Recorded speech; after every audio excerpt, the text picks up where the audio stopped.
Welcome to the Adelphi Sessions, where I speak with people that have been involved with Adelphi from the start, more or less, or from early days, and helped the brand grow across the world. We'll hear from people from all over the world. And today we're speaking to Michael Fraser-Milne in New Zealand. Welcome, Michael. Nice to see you. Thank you, Jenny. It's lovely to be talking with you. Great, great.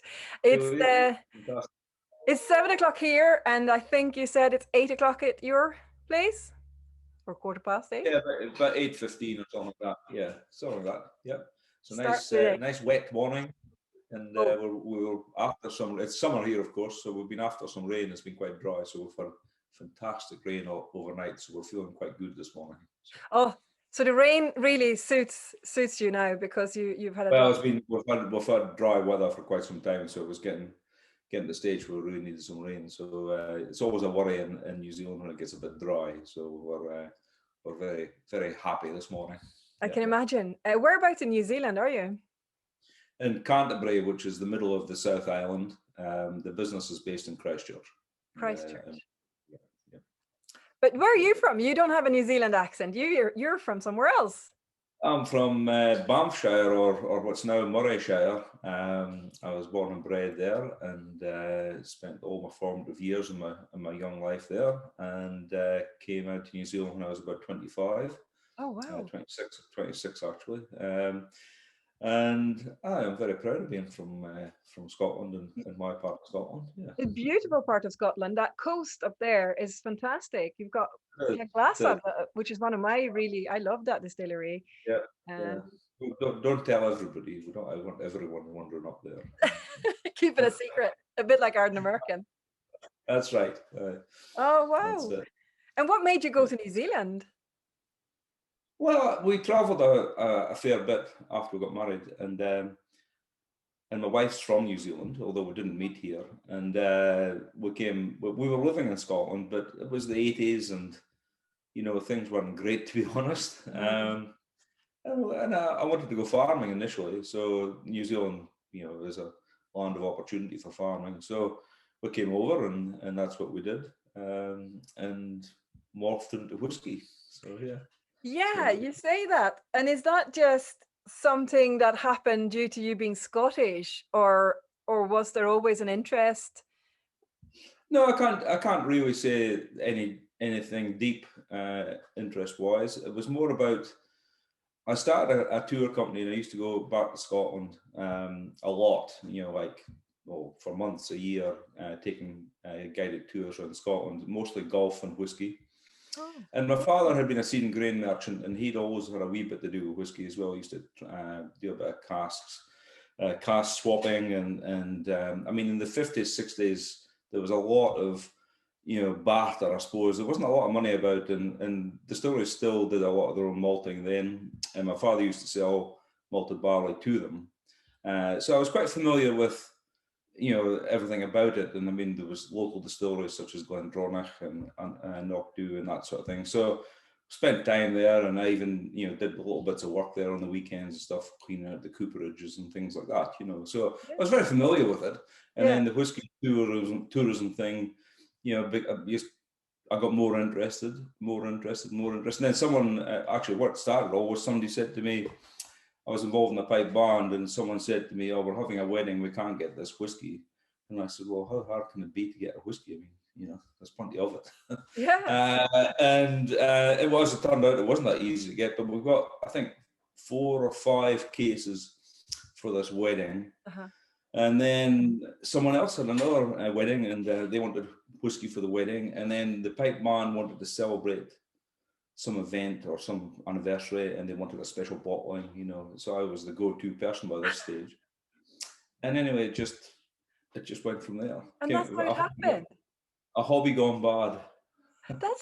I did not know that. That's fantastic. A couple of weddings needing whiskey, and you started digging it in. I mean, there's plenty of whiskies in New Zealand, but not a big variety.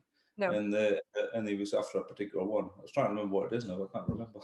It's terrible. So, so that's what kicked it off. Yeah. So when was this? Is this in the 90s or what year? Yeah, that was 90. must be 91 or 92. 92, I think. 91 for the wedding, I think, and then the anniversary was 92.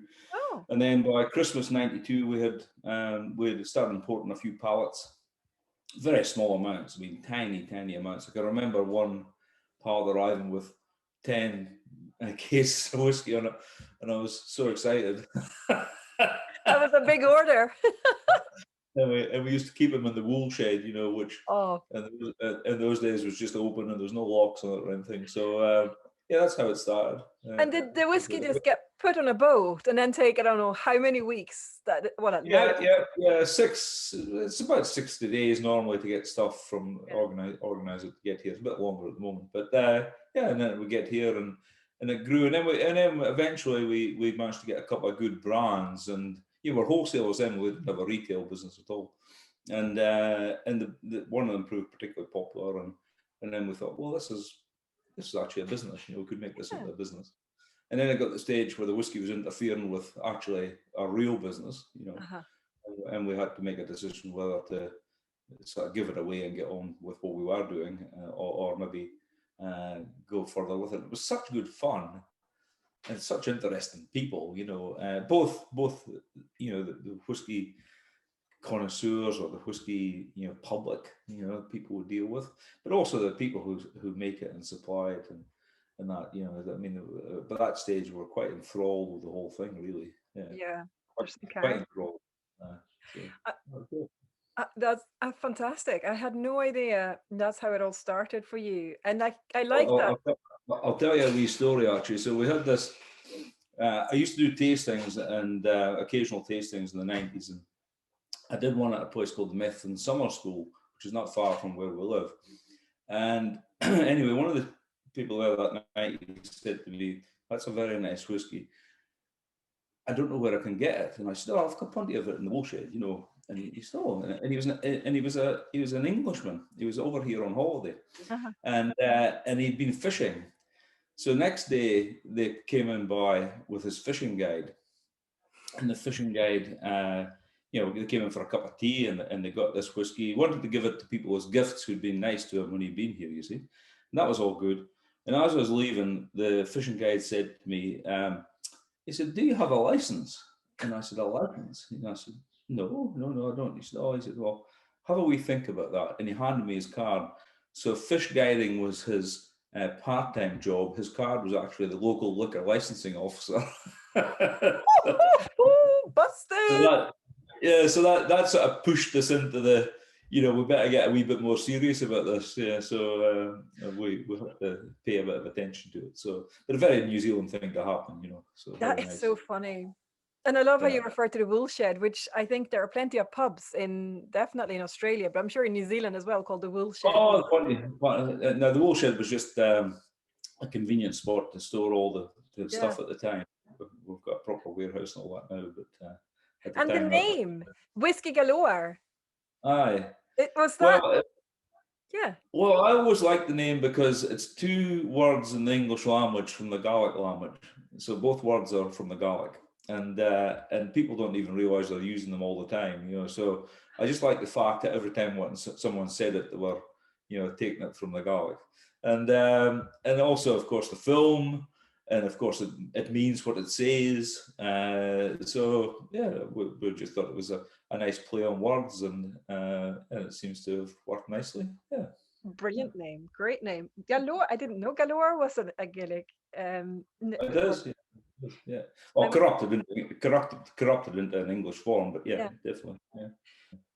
So we're now mid-90s, sort of towards the late 90s. So you started importing a few whiskies. So when did you get introduced to Adelphi, and how did that happen? Well, that was after we opened the retail business, which was 2003, and then we invited Charlie McLean out. You'll know Charlie well. I've heard of him, yeah. So we invited him out, hosted him in 2004. And we did a very big and very extravagant tour, as you do with Charlie. He loves it. Yeah. So we had 2 weeks touring with him throughout New Zealand, and it went off very well. And it was probably, I'd say, New Zealand's first big exposure to, somebody of that sort of kudos in the whiskey industry, and we had a great time. And anyway, in those days we were still fresh to the importing. We're still looking for brands, and we're still. I mean, it was really quite difficult to fill the shelves, So we said to Charlie, we're interested in, and he'd already mentioned Adelphi several times, and of course he was on the tasting panel and everything with them. So he introduced us to Alex Bruce, and that was that. I can't remember if it was 2004, 2005 we first got Adelphi in, but I can remember getting it in. I can remember holding a special tasting, and as you know, with Adelphi, it's always so little. You have so few bottles to play with, and we did this tasting, and the demand was mad. Absolutely mad, and we just couldn't. Really, I mean, we sort of regretted it, to be honest. And it's been like that more or less ever since, And Alex Bruce has come out here. I was trying to count up before I was talking to you, but I think 14 times now, and done a great job. Year, then, yeah. Once a year, basically, yeah.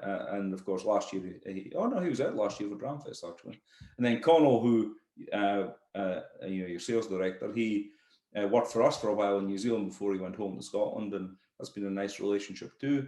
But yeah, Alex has been and I mean, everything we do with Adelphi, it's so, how would you put it? Well, one, it's fun, but two, it's serious. It's about very, very good whiskey. It's very exciting. It's always exciting. Adelphi's always exciting. It's always, what's coming up next, and yeah, the whole thing. It really does spin your wheels. It really does. Yeah. Oh, great to hear. I like the link with Charlie McLean. I didn't realize it was him that got you on the team as well. That's great. Yeah, and like you said, the problem, the issue is the amount of whiskey that you get from each cask. It's quite little. Now we've got Arden American. We're building up stock with Arden American. So you're obviously taking on that whiskey as well. And what did you think? Very excited about Arden American because, as you'll know, for many years the Agents Weekend up in Arden American was often held at Glenborrow or thereabouts, or Artig House, and we've had many a good night, at the Agents Weekends, and been quite spoiled. And I can remember, and I don't know what year it would have been. It would have been 11 or 12 perhaps, and a few of us got a spade out, and we went up and we had a dig around to see if there's any peat on the hill just beside where the distillery is now. It was a soaking wet day, and we had brought over a really nice young man. I'm trying to think of his surname, but Dickie was his name, and he won a competition. And the competition, a whiskey galore competition, he was a cocktail bartender, and part of it was to come to Scotland with us and visit various. So he was invited to the weekend, and but he hadn't brought any practical footwear, and he couldn't find anything to fit. So he wore these patent leather white shoes up the hill to help dig the peat. Well, you can imagine the state he came back in with his patent leather white shoes, So that was a great day, and I still think it was very much a pipe dream, the distillery, but a very serious pipe dream, and Arden American's been exciting the whole way through, and we've been there when they've been putting the concrete down for the foundations. We've been there when it's been half finished. We've been there when it's been 3/4 finished. And we've been there since it's been finished many times, and it's magical, isn't it? The view from the still house, if you were an estate agent in London, we'd call it an active view, wouldn't you? That's an active view, and it so is, like the sea and the animal life. There's deer coming up to the distillery. The only disadvantage is the midges. They could pick you up and take you away, I think, sometimes. They are awful. They are awful. It is. But we had a holiday there. We took the family. My daughter, who works with us, her husband and two of the kids came over. It was a few years ago now, and we stayed in Arden American. In fact, we stayed in the distillery manager's house there before it was being used for that. And we got 7 days of the most incredible weather, 27, 28, 30 degrees. we went up to, I'm trying to think what it's called, Fascadale, is it? The bay in North Bay, and we swam every day up there, and it was just it's one of those special spots, you know. Again, maybe we shouldn't tell everybody, but I know. it's and great. Yeah. It looks like there'll be no travel this year, but maybe next year people can come to visit us again. The job they've done on the distillery, I mean, it's an astonishing accomplishment, especially in such a remote spot. You know, the quality of the fit out, the fact that it's, you know, green and it's got its own wood chip boiler, you know, the whole thing. I mean, it's an incredible effort and story, you know. And Alex, of course, particularly, and I suppose Keith and that have all been very keen on the green thing, and it's been very interesting to see it progress. I mean, way ahead of that time when you think that was 2014, you know, or probably 2012 in the planning stage. So, you know, it really does show great foresight.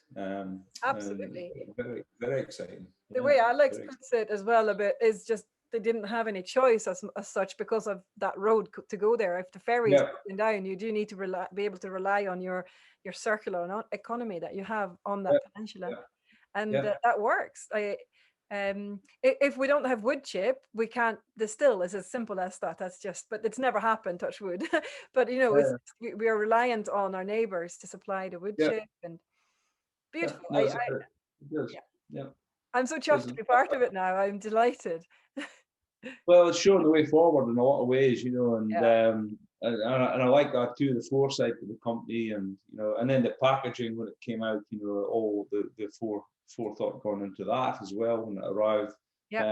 Although I have to say the fast release, we had a reasonable amount of it, but it sold out again in record time. Because you got the first batch Arden American single malt reached New Zealand just after Christmas. Is that right? Yes, it did. Yeah, just after exactly that, about 3 days before it. We were closed when it arrived in Littleton, and I think we got it in maybe on the 28th of December or thereabouts anyway. So we released it just after the new year. To great excitement and great praise as well, I have to say.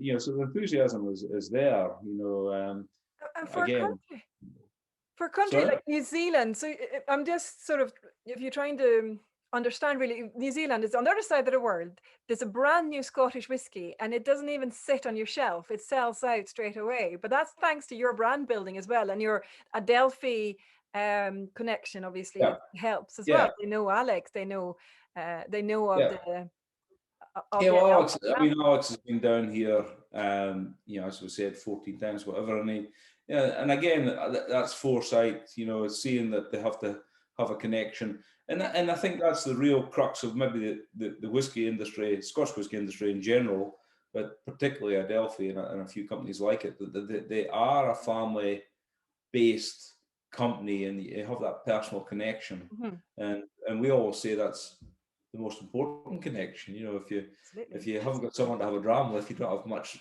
to look forward to, do you? So it's great. It's just marvelous, and it is. It's got a ready following, and it's seriously good whiskey as well. I mean, it is good. I love it. So you know, there's no negatives, is there? No.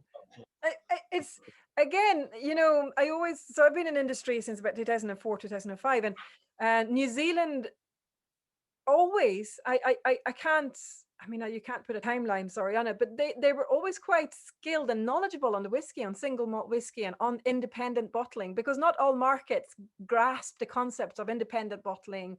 It takes a little bit more work and effort.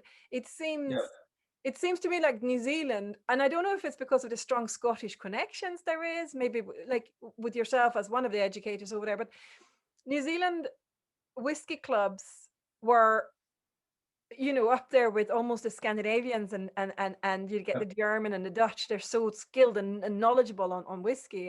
New Zealanders are great travellers, of course. You know, I mean, if you're in New Zealand, you have to travel to go anywhere, and so people here really don't mind getting on an aeroplane for 15 hours or 17 hours, whatever it is. You know, so the amount of people who've been, you know, over to Arden American, the amount of people who've been and met Alex and team and Connell and such over in Scotland, and Gordon and all those guys and girls. You know, it's really interesting. You bump into folk all the time, you know, all the time. So I think that's, and then of course there are so many people who have a Scottish granny as well, you know. So that doesn't do any harm. But and it's been a New Zealand has got a long history of Scotch single malt.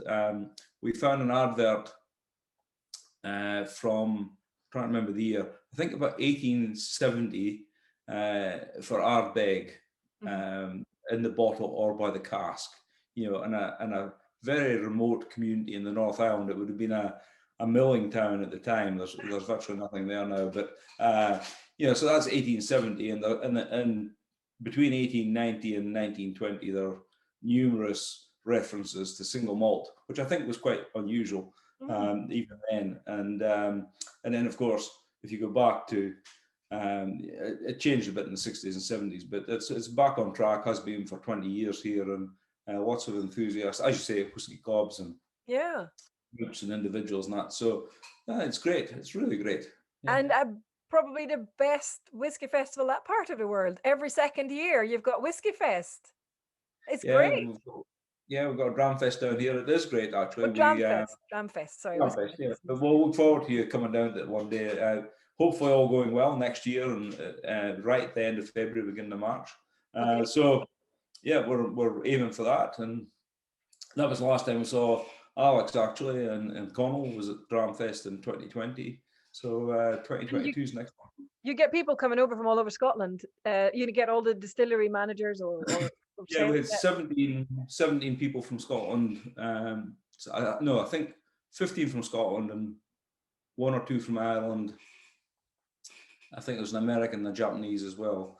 So yeah, we do very well, very well indeed. And we had Dave Broom, Charles McLean, Alex, of course, Alan Winchester, to name a few, Brendan from Glenmorangie. So yeah, great people, and that's the other nice thing, you know, when they come, they all come here with whiskey as the theme, and it's almost the brand becomes, I wouldn't say secondary, but that it's very friendly. That's what I'm saying. You know, they're all very complimentary of each other and complement each other. So that's what we like about it. But another great aspect of the Scotch whisky industry, I think.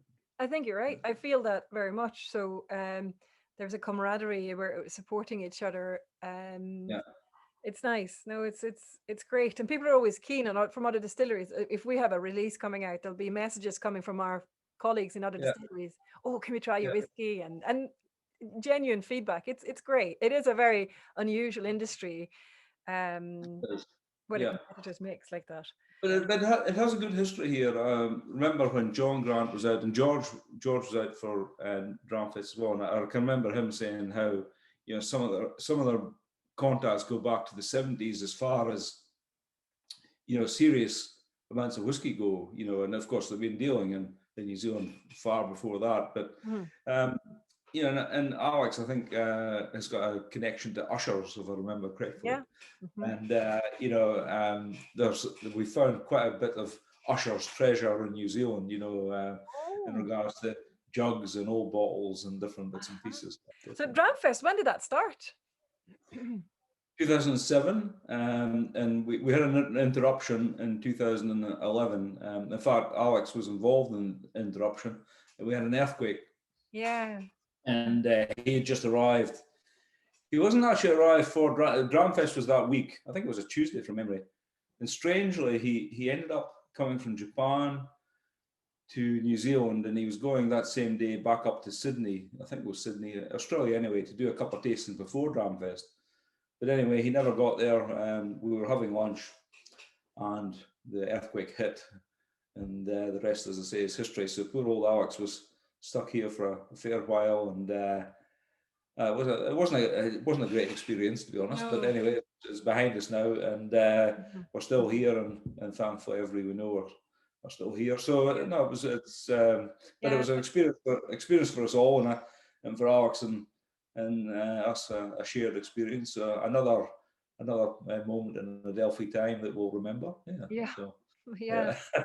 So you took a break that year, then obviously you had to, and then you and started. then so it became the even years after that. So Yeah. 2012, 14, 16, 18, 20, and then 22. And they've grown enormously, as has Adelphi's presence at them. And Arden American in the future. So it's been great, actually. In fact, they brought out some AD in that for the 2021, the 2020 Dram Fest, and that was really such a hit. It's just Great. such a hit. So it went down a treat. But yeah, again, Alex and Charlie, I think Charlie's been to 4 Dram Fest, so they quite often will collaborate on some presentations of that as well, because Charlie's been involved for so long and that. So he was out of the last one. So no, it's all very positive in that regard. Yeah, can't wait to the next one. We restrict the numbers. We keep the 2,500 people for the weekend, so it's not huge. It's not huge, but it's big enough for us. Yeah, I mean, Christchurch is a big city, but I know people travel quite far to go to it. Yeah. It's We get a lot of Australians, actually. So, yeah. Quite a big Australian contingent, and of course Auckland and all all around New Zealand. Yeah, it's great. Absolutely great. And do you bring out your bagpipes? Do you still play the bagpipes? I'm a terrible piper now. I'm a kitchen piper now, but so I do. But my son's a great piper, so it makes me feel very inferior. So leave the piping up to him now, I think is the answer. Do you find yourself missing Scotland at all? Like, you've lived in New Zealand for so long now, you probably can't even remember what it was like. No, I do. I miss it a lot. I've been very fortunate over the years because I get to go. Most years I'm back in Scotland twice, so I've sort of got the best of both worlds. Yeah. I think last year it was a busy year anyway in COVID, and we were in lockdown like you are now, and all that sort of stuff. So probably last year I didn't miss the travel because it was a pretty stressful year and busy year. Yeah. And then this year has been kicked off quite busy as well, actually, in a lot of respects. So no, but I do miss going home, and yeah, I do. I don't come home in winter though. So you're a fair weather traveller to Scotland. I'm a fair weather Scot. That's right. So I come home April, May, September, October normally is when I get over, and so yeah, we do miss it. Miss the contact, miss the people. I mean, this Zoom thing's fantastic, but it's not the same as having a dram together, is it? No, I think I prefer people in 3D. I agree. This is a great way of connecting, and we do a lot of tastings on Zoom. I know you just had one in New Zealand, but I think it's just something with the sound of voices and smelling the whiskey, and I miss it.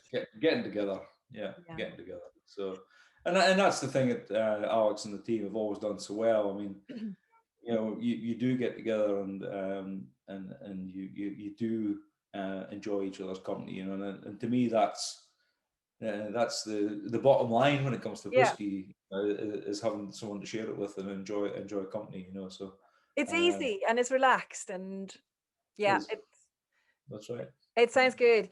I was wondering, we're noticing a lot about there's New Zealand distilleries coming up as well, opening up, and I've met one of the reps from Cardrona over in Edinburgh. What do you, as a Scot, think of the New Zealand distilleries, the whiskies? Are they as good? Are they getting there?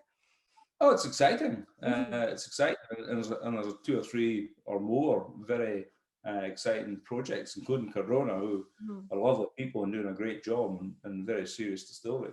And there's a few more of those too. So it's early days, very early days, and of course, it's an incredibly difficult business because you've got to let your stock mature, and it's all very, It's not a quick buck, is it? It's not a quick buck. No, it's not a good business model. So I think that's a challenge for anywhere in the world producing new whiskey, is to give it time and that. So, but no, they're making some good whiskey here, and and people will be appreciating it all around the world before we know it.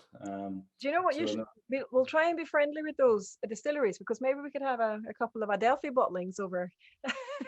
oh, I'm sure. No, I'm absolutely sure you will.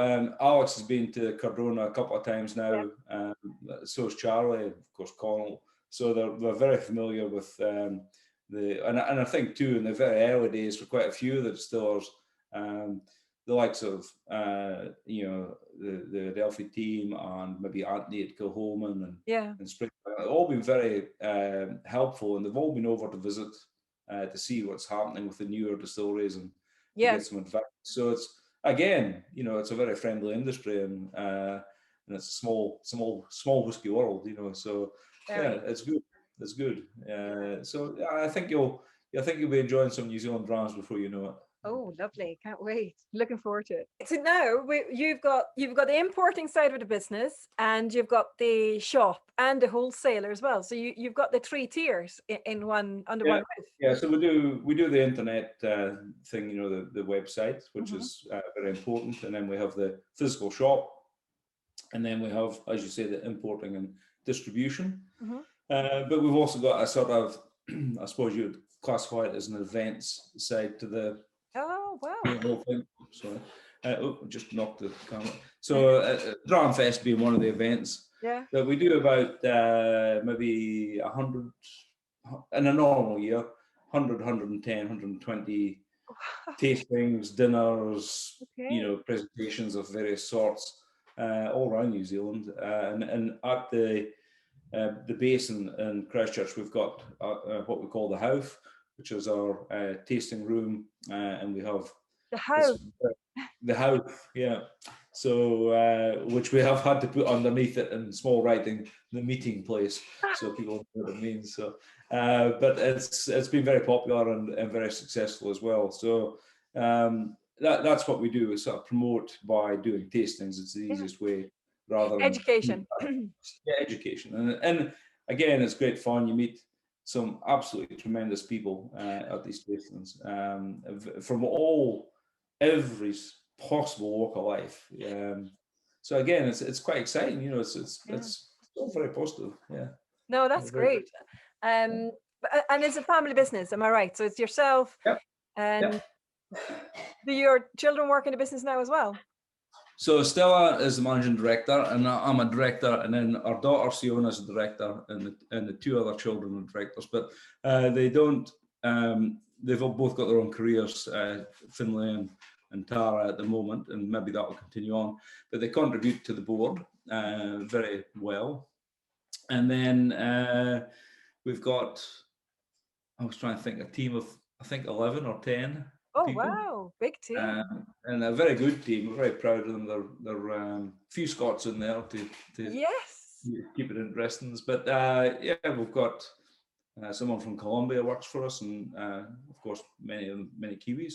Yeah. Oh great. And we're very proud of our team actually. And Stephen Lepetit, he's been to Scotland many times. Well, most of them been to Scotland actually many times, and he was made a keeper of the Quaich. 2019, I think. Oh wow. So for his contributions, which have been many. Have So you yeah, we've been? got Have you got upkeepers of the Quake? You must do. Yeah, I was going to say yeah. I have. So for my sins. Yes. But Well, look. yeah, but no, we're small, but very proud of what we've got, and very privileged to be involved in the industry. Yeah. Yeah, and you have some great brands. Not only do you have like Arden American and Adelphi, I know you take in Springbank and Kilcare and Yeah. other.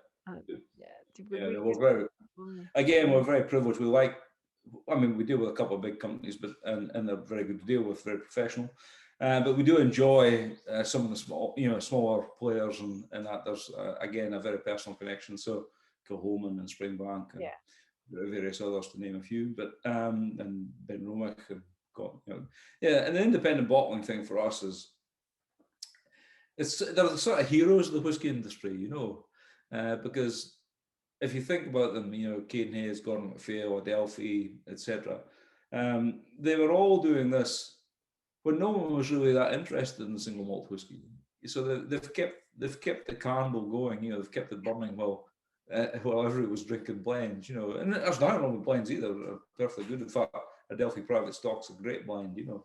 Yeah. But yeah, I think it's really great that the independents are to me, the heroes of the whiskey industry, you know. So Yeah. they've kept and I think too, the bigger players have learned from the independents. You now see them, I would go as far as copying, you know, what the independents have done, you know, the labeling of single vintages and single batch bottlings and all that. I mean, that's directly from the independent bottlers.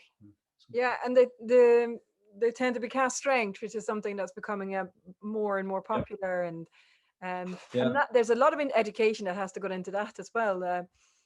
Talking about when whiskey is not cask strength, and then it's cask strength, and the difference, and how many bottles come out of a cask. It's not in some markets the easiest sell independent bottles. In fact, they're not popular at all. No. I mean, I suppose 90% of people who drink whiskey want a brand that they can recognise. Yeah. And of course, independent bottlers. I was telling someone this yesterday. There was a film, and it was one of these superhero films a few years ago. And in the middle of this film, up popped a sort of portable bar with a whole heap of independent bottlings on it, you know. And anyway, we started getting phone calls about this brand from all over the place, you know, which we actually imported. And of course, you know, we couldn't see the whiskies. We didn't know what the whiskies were. It was just the actual brand, you know. And they kept saying, "Oh, we'll have a bottle of that." We go, "We don't know what it is," you know. And they go, we don't care. Just send us one, you know, because you know, it was like a film and it must be great and all that sort of stuff. So that was the first sort of film recognition of independence we had seen, and it was very successful. Yeah, it does a lot. Yeah, it does. Need to get some. You have to get Arden American or Adelphi into the next James Bond film. Yeah, can you imagine James Bond going from Macallan to Arden American? That's right. Be I'm good. just writing him a letter now. Thank you so much for your time. It's been perfect. Lovely speaking with you, hearing your stories of Adelphi and of your whiskey history in New Zealand. And yeah, it's lovely getting to know a little bit more about the people behind Adelphi. It's not just the makers and the bottlers and Alex and the team. It's all the people that we work with across the world, and you're one of them. So thank you so much for your time. You're welcome, Jenny. It's really nice to talk to you again. And you go and have a wee dram to yourself now and enjoy the rest of your week. It's been a long week. I'll have a dram or two, that's for sure. All right. But thank you so much, Michael.